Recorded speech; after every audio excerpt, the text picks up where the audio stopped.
સુરતમાં વલસાડ ડાંગના સાંસદ અને લોકસભાના દંડક ધવલ પટેલ દ્વારા પત્રકાર પરિષદ યોજવામાં આવી હતી અને આ પત્રકાર પરિષદમાં તેમણે લોકસભાના વિપક્ષના નેતા રાહુલ ગાંધીના નિવેદનોને લઈને પ્રતિક્રિયા આપી।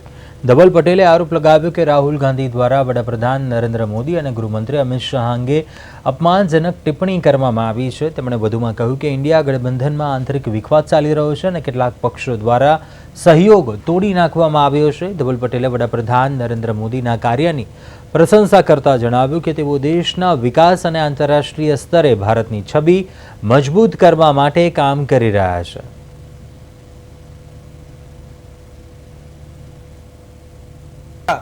એવા રાહુલ ગાંધીએ ફરી એકવાર દેશના પ્રધાનમંત્રી નરેન્દ્ર મોદી સાહેબ અને દેશના ગૃહમંત્રી અમિત શાહ સાહેબ વિશે અભદ્ર ટિપ્પણી કરી અને આપણા દેશના પ્રધાનમંત્રી નરેન્દ્ર મોદી સાહેબ અને દેશના ગૃહમંત્રી અમિત શાહ સાહેબને ગદ્દાર કરીને સંબોધન કર્યું।